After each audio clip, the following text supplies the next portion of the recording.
दोस्तों, कैसे हैं आप सब। स्वागत है आपके अपने YouTube channel Sunny Thakur blogs में। और मैं आपका दोस्त सनी ठाकुर आज एक बार फिर हाजिर हूँ आपके सामने एक नई वीडियो पर रिएक्शन लेकर।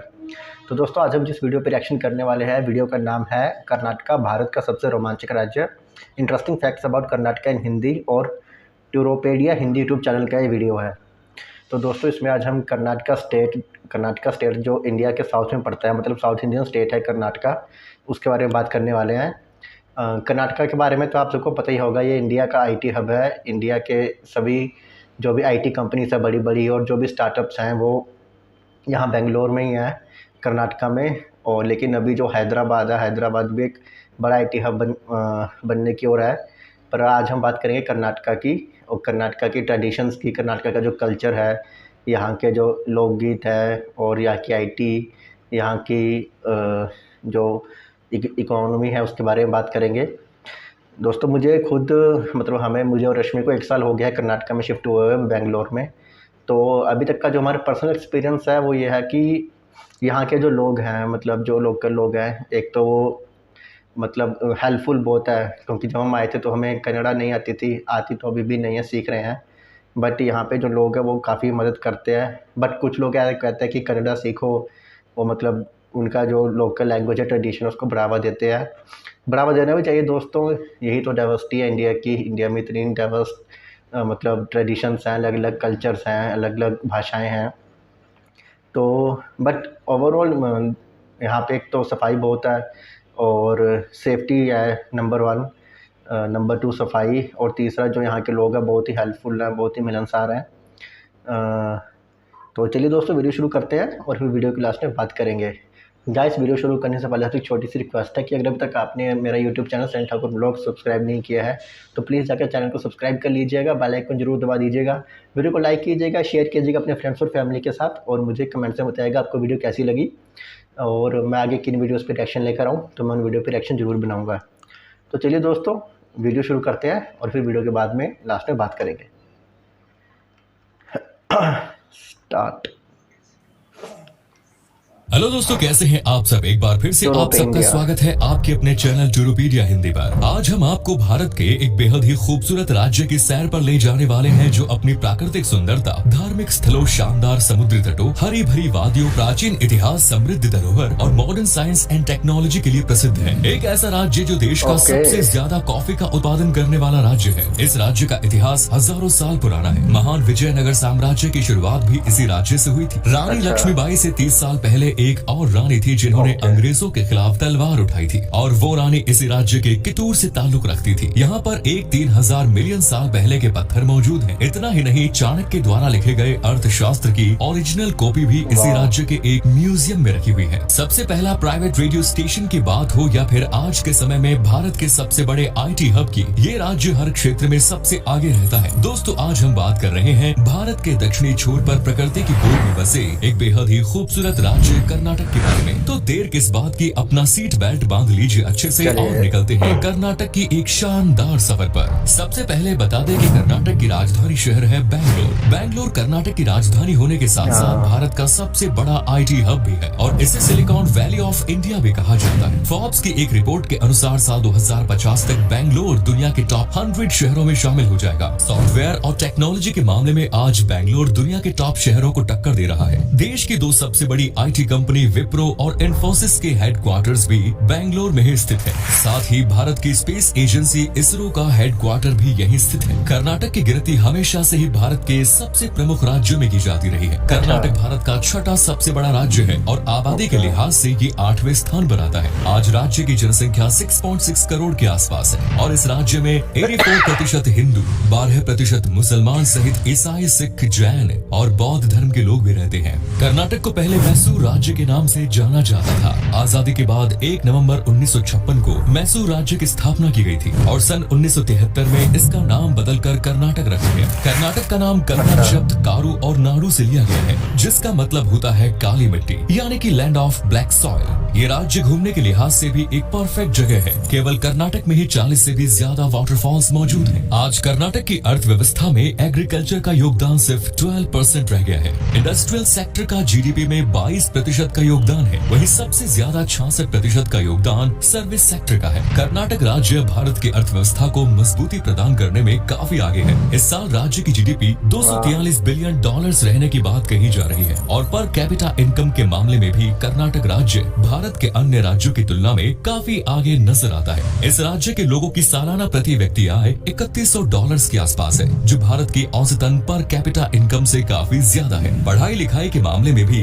कर्नाटक तेजी से आगे बढ़ रहा है। फिलहाल कर्नाटक का लिटरेसी रेट 75% के आसपास है। कर्नाटक भारत का सबसे बड़ा कॉफी उत्पादन करने वाला राज्य है। भारत का 59% कॉफी का उत्पादन सिर्फ कर्नाटक में ही किया जाता है। इसके अलावा चावल, रागी, ज्वार और मेज का उत्पादन भी कर्नाटक में बड़े पैमाने पर किया जाता है। साथ ही फल, सब्जी और मीट का उत्पादन भी कर्नाटक में किया जाता है। इनके अलावा सीमेंट, ऑटोमोबाइल, बायोटेक और टेक्सटाइल इंडस्ट्री में भी कर्नाटक देश के टॉप राज्यों की सूची में शुमार है। आपको बता दें कि हमारे देश के पहले प्राइवेट रेडियो स्टेशन की शुरुआत भी कर्नाटक में हुई थी। साल 2001 में रेडियो सिटी 91.1 FM पहला प्राइवेट रेडियो स्टेशन बना, जो आज तक चालू है। आप सभी ने फिल्म KGF तो देखी ही होगी, जिसके 2 सीरीज अभी तक आ चुके हैं। इस फिल्म में जो कोलार गोल्ड फील्ड्स की कहानी दिखाई गई है, वो सोने की खदान भी कर्नाटक में स्थित है। इतिहास में कर्नाटक राज्य पर नंद, मौर्य, कदम्ब, बादामी, चालुक्य और गंगा जैसे राजवंशों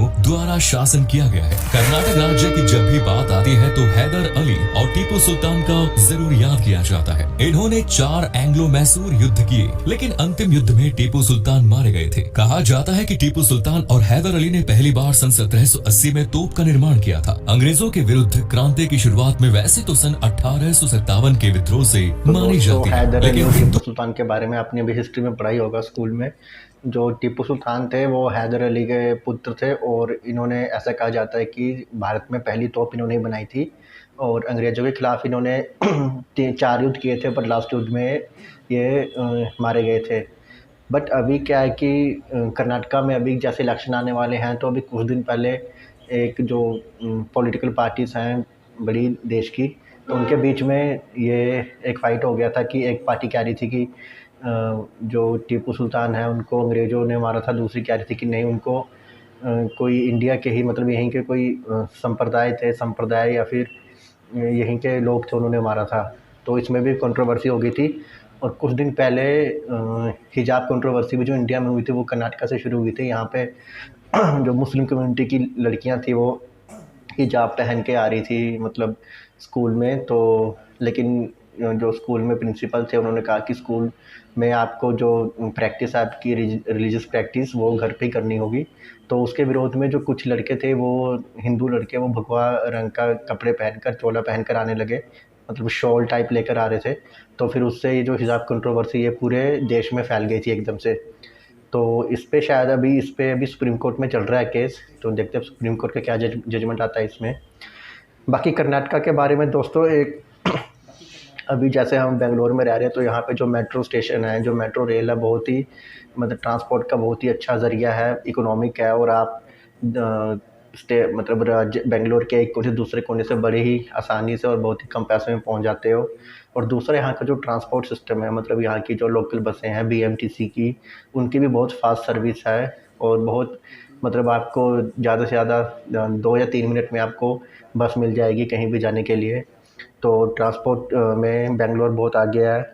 और दूसरा, यहाँ का जो इन्वायरमेंट है बहुत ही साफ़ है, यहाँ का एयर क्वालिटी इंडेक्स बहुत अच्छा है और ये बहुत सेफ़ सिटी है बेंगलोर, मतलब गर्ल्स के लिए बहुत सेफ़ है। आप रात को जहाँ मर्जी आराम से घूम सकते हैं, लड़कियाँ अकेले अगर घूमना चाहें तो बहुत सेफ़ जगह है बेंगलोर। और कर्नाटका की बात करें तो जो कर्नाटका का जो ये जो फ़िल्म इंडस्ट्री है, जैसे भी KGF के 2 पार्ट आए, ये कन्नड़ा फ़िल्म इंडस्ट्री की थी। और उसके अलावा जो अभी ऋषभ शेट्टी की मूवी आई है कांतारा, जिसने ब्लॉकबस्टर के सारे रिकॉर्ड तोड़ दिए, इतनी अच्छी मूवी, मतलब कर्नाटका का जो ट्रेडिशन है इतना अच्छा दिखाया है ऋषभ शेट्टी सर ने। और अभी वो उसका नेक्स्ट पार्ट भी लेके आने वाले हैं। तो कर्नाटका में, और जैसे कॉफ़ी है जो पूरे देश में, कर्नाटका में सबसे ज़्यादा कॉफ़ी उत्पन्न की जाती है। और मुझे लगता था कि शायद नॉर्थ ईस्ट में सिक्किम में होती है सबसे ज़्यादा कॉफ़ी, बट अभी सर ने बताया कि कर्नाटका में सबसे ज़्यादा इंडिया में कॉफ़ी पाई जाती है। और दूसरा, जो कर्नाटका का पर मतलब जो GDP पर कैपिटा इनकम है वो $3100, वो भी पूरे देश में सबसे ज़्यादा है। एक तो कर्नाटका IT हब है, बेंगलोर में सबसे ज़्यादा है यहाँ पे, IT हब्स हैं, बड़ी बड़ी कंपनियाँ हैं देश और दुनिया की, और विप्रो और TCS का भी हेडक्वार्टर बेंगलोर में ही है।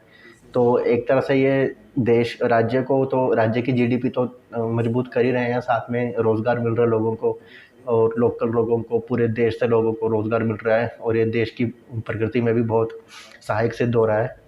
तो और जो यहाँ की फूड है, ट्रेडिशनल फूड, जैसे जो यहाँ के जो क्रॉप्स है जो उगाई जाती है, बाजरा हो गया, रागी हो गई, और जो यहाँ पे ज़्यादा खाया जाता है मतलब बिरयानी राइस यहाँ पे लोग बहुत पसंद करते हैं, और डोसा, मसाला डोसा बहुत पसंद किया जाता है। तो बहुत ही अच्छी वीडियो बनाई सर ने। चलिए कंटिन्यू करते हैं। तुर्क की रानी चेन्नम्मा ने सन 1824 में ही अंग्रेजों की हुकूमत के खिलाफ जंग का ऐलान कर दिया था। कर्नाटक में वैसे तो सबसे ज्यादा कन्नड़ भाषा का ही प्रयोग किया जाता है, लेकिन इसके अलावा हिंदी, इंग्लिश, मराठी, तमिल, तेलुगु, मलयालम सहित कई अन्य भाषाएं भी लोग आम बोलचाल के दौरान इस्तेमाल करते हैं। समय के चलते आज संस्कृत भाषा सिर्फ पुराणों और वेदों तक ही सीमित कर रह गई है। युवा पीढ़ी को भी संस्कृत भाषा में ज्यादा दिलचस्पी नहीं रही है, लेकिन कर्नाटक में मत्तूर नाम की एक जगह है जहाँ आज भी हर कोई संस्कृत भाषा में ही बात करता है। रोजमर्रा की जिंदगी में संस्कृत भाषा में बात करते लोगों को देखकर ऐसा लगता है मानो किसी प्राचीन समय की दुनिया में आ गए हों। कला, साहित्य और संगीत के जगत में भी कर्नाटक का अहम योगदान रहा है। पंडित भीमसेन गुरुजी जोशी, जिन्हें father of Indian classical music कहा जाता है, ये भी कर्नाटक से ही ताल्लुक रखते हैं। उन्होंने ख्याल रूप की शुरुआत की थी। साथ ही दीपिका पादुकोण सहित कई दिग्गज फिल्मी सितारे कर्नाटक ने देश को दिए। अनिल कुंबले जैसे अपने समय के महान क्रिकेटर्स भी कर्नाटक की मिट्टी में ही जन्मे हैं। दोस्तों, कर्नाटक के हुबली शहर में कर्नाटक खादी ग्रामोद्योग संयुक्त संघ मौजूद है, जो पूरे भारत में झंडा बनाने के लिए अधिकृत है। यानी भारत में इस्तेमाल होने वाले सभी झंडे यहीं पर तैयार किए जाते हैं। कर्नाटक के बीजापुर को नदियों का शहर कहा जाता है। इस शहर से 5 प्रमुख नदियां होकर गुजरती है, जिनके नाम कृष्णा, भीमा, डोनी, मालाप्रभा और घटप्रभा है। साथ ही ये शहर हाथों से बनाई गई इलकाल साड़ियों के लिए भी प्रसिद्ध है। कर्नाटक राज्य अपने त्योहारों, कला, संस्कृति और खाने के लिए भी प्रसिद्ध है। यहाँ की हवा में एक अलग ही ताजगी महसूस होती है। गणेश चतुर्थी, उगादी, दिवाली, हम्पी उत्सव, गौरी हब्बा और कन्नड़ राज्योत्सव राज्य के सबसे प्रमुख त्योहार है। लोक नृत्यों की बात करें, यक्षगान नृत्य, डोलू कुनीथा नृत्य और नागमंडला नृत्य कर्नाटक की शान माने जाते हैं। वहीं अगर खान पान की बात करें तो नील डोसा को कर्नाटक की पारंपरिक डिश माना जाता है। इसके अलावा कोरी गासी, केन रवा फ्राई, उडुपी सांभर, मैसूर बोंडा, गोजू का स्वाद आप कर्नाटक जाकर एक बार जरूर लें। अब हम आपको कर्नाटक के प्रमुख शहरों और उन जगहों के बारे में बताते हैं जहां आप घूमने जा सकते हैं। बैंगलोर कर्नाटक की राजधानी होने के साथ साथ सबसे बड़ा शहर भी है। यहाँ पर आप कई ऐतिहासिक इमारत और मंदिर देखने के लिए जा सकते हैं। बैंगलोर पैलेस पूरे बैंगलोर शहर की शान माना जाता है। नाइट लाइफ के मामले में भी बैंगलोर का कोई मुकाबला नहीं है। आज पूरे भारत में सबसे ज्यादा पब बैंगलोर शहर में ही बने हुए हैं। बैंगलोर शहर अपनी शॉपिंग डेस्टिनेशंस के लिए भी काफी फेमस है। अगर वाइल्ड लाइफ और नेचर से प्यार है तो बैनरघट्टा नेशनल पार्क जरूर होकर आइए। Visvesvaraya industrial and technological museum में आपको विज्ञान से जुड़ी कई चीजें देखने को मिलेंगी। साथ ही Cubbon park, Kanakapura, Nandi hills, Chunchi falls जैसी कई जगह आप जा सकते हैं। बैंगलोर शहर से चंद घंटे की दूरी पर श्रवण बेलगोला नाम की एक जगह है। ये जैन धर्म के लोगों के लिए एक प्रमुख आस्था का केंद्र है, जिसे गोमटेश्वर के नाम से भी जाना जाता है। यहाँ पर भगवान बाहुबली की 57 फीट ऊंची प्रतिमा विराजमान है। इस मूर्ति की खास बात यह है कि यह प्रतिमा सिंगल ग्रेनाइट पत्थर से तैयार की गई है। कर्नाटक की मैसूर चारों तरफ से हरियाली से घिरा हुआ एक शहर है। मैसूर शहर दिन के समय जितना खूबसूरत नजर आता है, रात के समय इसकी खूबसूरती उससे भी कई गुना बढ़ जाती है। पूरे शहर में हर जगह आपको चकाचौंध नजर आएंगी। सभी ऐतिहासिक इमारतों और महलों पर रात के समय रोशनी की जाती है। इस शहर से आप चंदन से बने साबुन, अगरबत्तियां खरीद सकते हैं और वोट डालने के बाद आपके हाथ पर जो इंक लगाई जाती है, उसका निर्माण भी मैसूर में ही किया जाता है। मैसूर के अलावा वो इंक भारत में और किसी जगह नहीं बनती। मैसूर एक काफी साफ सुथरा शहर भी माना जाता है। मैसूर पैलेस इस शहर का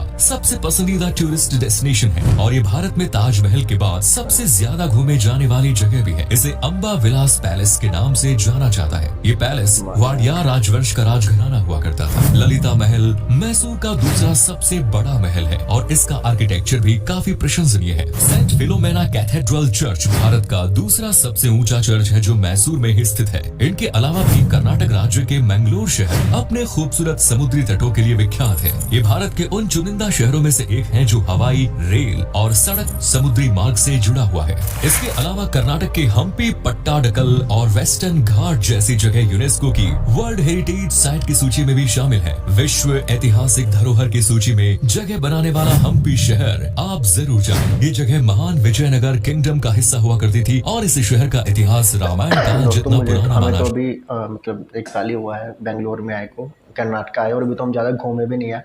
मतलब सिर्फ बेंगलोर में हम अभी इस्कॉन टेम्पल गए हैं और उसके अलावा मॉल में गए हैं जो एक यहाँ का सबसे बड़ा मॉल है फिनिक्स मॉल, वहाँ गए थे।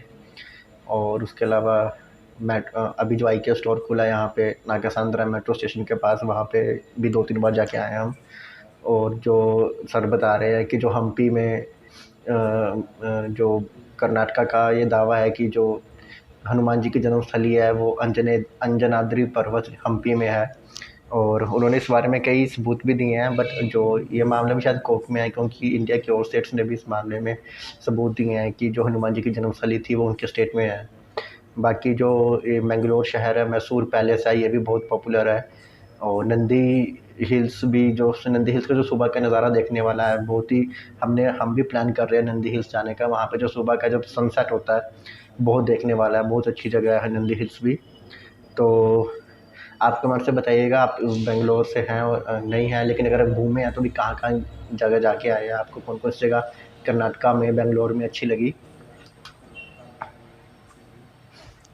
जाता है। वही कुर्ग कर्नाटक का कुर्ग एक भी है। प्रसिद्ध हिल स्टेशन है। यहाँ की प्राकृतिक सुंदरता के कारण इसे स्कॉटलैंड ऑफ इंडिया भी कहा जाता है। दोस्तों, इसके अलावा चिक्कामगलुरु भी आप एक्सप्लोर कर सकते हैं। ये जगह अपने कॉफी उत्पादन के लिए फेमस है। पर्यटकों के बीच अभी तक ये जगह ज्यादा लोकप्रिय नहीं है, इसीलिए यहाँ पर आपको काफी शांति का अनुभव होगा। बीदार भी एक ऐतिहासिक नगरी है और ये जगह अपने एयरफोर्स ट्रेनिंग और इंडियन एयरफोर्स स्टेशन के कारण सुर्खियों में बनी रहती है। जॉग फॉल्स कर्नाटक की सबसे खूबसूरत जगहों में से एक है जो भारत का दूसरा सबसे ऊंचाई से गिरने वाला वाटरफॉल है। 253 फीट की ऊंचाई से पानी को गिरते देखना अपने आप में एक अलग ही अनुभव है। मुरुदेश्वरा में भगवान शिव की 123 फीट ऊंची प्रतिमा देखने के लिए भी लोग बहुत दूर दूर से आते हैं। अगर आप एक फैमिली ट्रिप की प्लानिंग कर रहे हैं तो ये राज्य आपको बिल्कुल भी निराश नहीं होने देगा। कर्नाटक में सभी जगह एक ट्रिप में घूमना तो संभव नहीं है, लेकिन मैसूर और बेंगलोर जैसे प्रमुख स्थान आप एक साथ घूम सकते हैं। अगर आप कर्नाटक जाएं तो कम से कम 6 से 7 दिन का समय अपने साथ लेकर चले, तभी आपको यहाँ घूमने में मजा आएगा। 3 से 4 दिन के ट्रिप में कर्नाटक राज्य की सैर कर आपका मन नहीं भरेगा। कर्नाटक तक आप हवाई मार्ग या रेल मार्ग तक आसानी से पहुँच सकते हैं। भारत के सभी राज्यों और शहरों से कर्नाटक तक की ट्रेन और एयरप्लेन सुविधा मिल जाएगी। कर्नाटक के मैंगलोर,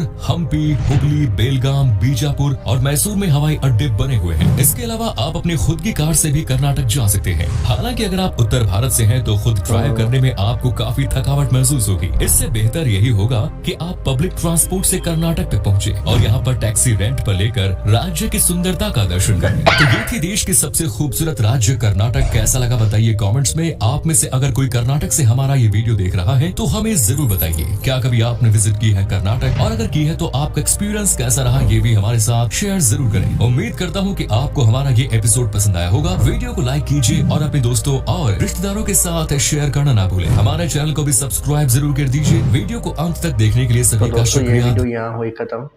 बहुत ही अच्छी वीडियो बनाई थी, और वीडियो का जो ओरिजिनल वीडियो का लिंक आपको डिस्क्रिप्शन में मिल जाएगा, जाकर आप ओरिजिनल वीडियो देख सकते हैं। और टूरोपेडिया हिंदी का यूट्यूब चैनल चेकआउट कीजिएगा, बहुत अच्छी वीडियोस बनाते हैं। इनका चैनल सब्सक्राइब कीजिएगा। मेरा भी channel Sunny Thakur blog subscribe कीजिएगा दोस्तों, बेल आइकन जरूर दबाइएगा। वीडियो को लाइक कीजिएगा, शेयर कीजिएगा अपने दोस्तों के साथ, अपनी फैमिली के साथ, और कमेंट्स में बताइएगा आपको वीडियो कैसी लगी। और जो बेंगलोर शहर है, बेंगलोर तो बहुत ही अच्छा शहर है। यहाँ का जो एयरपोर्ट है कैंपेगौड़ा इंटरनेशनल एयरपोर्ट, बहुत ही साफ़ सुथरा, बहुत ही अच्छा एयरपोर्ट है। और एयरपोर्ट के अलावा आप यहाँ पे यशवंतपुर मेट्रो स्टेशन है जहाँ पे पूरे देश से ट्रेन्स आती हैं। उसके अलावा यहाँ पे KSR वो रेलवे स्टेशन है, मुझे उसका मतलब पूरा नाम नहीं पता। वो यहाँ पे नादा प्रभु कैंपेगौड़ा स्टेशन मेजेस्टिक है मेट्रो स्टेशन, उसके बिल्कुल बगल में ही बना हुआ है। तो यहाँ पे आप हवाई मार्ग से और ट्रेन से भी आ सकते हो। मैं तो एक ट्रेन में भी आया हूँ 2-3 बार। सफ़र लंबा था, ये यशवंतपुर तक का चंडीगढ़ से नियर अबाउट 50 घंटे का सफ़र है। और ये यूपी, हरियाणा, मध्य प्रदेश, महाराष्ट्र क्रॉस करते हुए आती है। सफ़र लंबा है, पर सफ़र करने में मुझे तो पर्सनली मज़ा आया, क्योंकि अलग-अलग स्टेट से घूम के आ रहे थे। वहाँ का खाना और अलग-अलग तरह के लोग भी मिलते हैं सफ़र में। और यहाँ पहुँच के जब फर्स्ट टाइम आया तो जो वो लैंग्वेज थी, मतलब मैंने साइन बोर्ड लगे देखे कन्नड़ा लैंग्वेज में, तो अच्छा भी लगा। और उसके बाद इंग्लिश में थे, क्योंकि यहाँ के जो लोकल स्टेट लैंग्वेज है वो कन्नड़ा है। और बहुत ही मतलब अच्छी लैंग्वेज है। मुझे आती तो नहीं, पर मैं सीखने की कोशिश कर रहा हूँ। और आप में से कौन-कौन कन्नड़ा से कर्नाटका से हैं जो ये वीडियो देख रहे हैं, मुझे कमेंट्स में ज़रूर बताइएगा। और आपको वीडियो कैसा लगा ये भी मुझे कमेंट्स में बताइएगा दोस्तों। मिलता हूँ आपसे जल्द ही नए वीडियो में, तब तक अपना ध्यान रखिएगा। Good bye.